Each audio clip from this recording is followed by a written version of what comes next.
আমরা বিগত কয়েক বছরের ন্যায় এবছরও আমরা বিনা পয়সায় চক্ষু পরীক্ষা শিবির করেছি। আজকে একটি বিশেষ দিন, যে 29শে ফেব্রুয়ারি, সাধারণত 28 তারিখ হয়, আজকে আমরা স্পেশাল একটা দিন পেলাম। সেই দিনই আমরা জিপির তরফ থেকে আজকের দিনটি ঠিক করে রাখছিলাম যে 29শে ফেব্রুয়ারি আমরা বিনা পয়সায় চক্ষু পরীক্ষা শিবির করবো। সেই মতো চক্ষু এবং ছানি, তাই তো? ছানি অপারেশন এবং চক্ষু পরীক্ষা শিবির ছিল। মূলত কাদের উদ্যোগে এটা হলো? এটা আমাদের গ্রাম পঞ্চায়েতের উদ্যোগে হয়েছে। পরিচালনা কারা ছিল?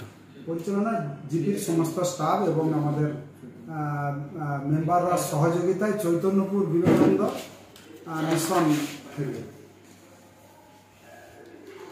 বলুন, পরিচালনা কারা ছিল? বিবেকানন্দ মিশন আশ্রম নেত্র নিরাময় নিকেতন, আজকে চৈতন্যপুর হলদিয়া। আজকে কতজন এই পরিষেবা পেল? 200 জনের মতো চোখ দেখিয়েছে এবং তার থেকে আমরা 75 জন পেয়েছি, যাদেরকে ছানি অপারেশন করা হবে। আমাদের এখান থেকে তাদেরকে নিয়ে বিবেকানন্দ মিশন নেত্র নিরাময় নিকেতন থেকে উদ্যোগ নিয়ে বিনা পয়সায় তাদের অপারেশন করানো হবে। দেখা যাচ্ছে এর পাশাপাশি আপনাদের একটা সংসদ সভা ছিল, তাই তো? এই নিয়ে কি বলবেন? স্পেশাল গ্রাম সভা ছিল। গ্রাম সভা নিয়ে কি বলবেন? আমাদের মাননীয় মুখ্যমন্ত্রী 2 বছরের যে বকেয়া কেন্দ্র সরকার আমাদেরকে বঞ্চনা করেছিল, সাধারণ মানুষের পরিশ্রমের পয়সা দেয়নি, সেই পয়সা আমাদের মুখ্যমন্ত্রী তার উদ্যোগে আমাদের 26 তারিখ থেকে যে প্রদান করা হয়েছে, আজ তার বিশেষ সভা ডেকে সেই সকল বেনিফিশিয়ারিদের সুবিধা পাইবার জন্য এবং কারা পেয়েছে কারা পায়নি তাদের কাছে জানার জন্য আজকে এই বিশেষ গ্রাম সভা। কারা কারা উপস্থিত ছিলেন?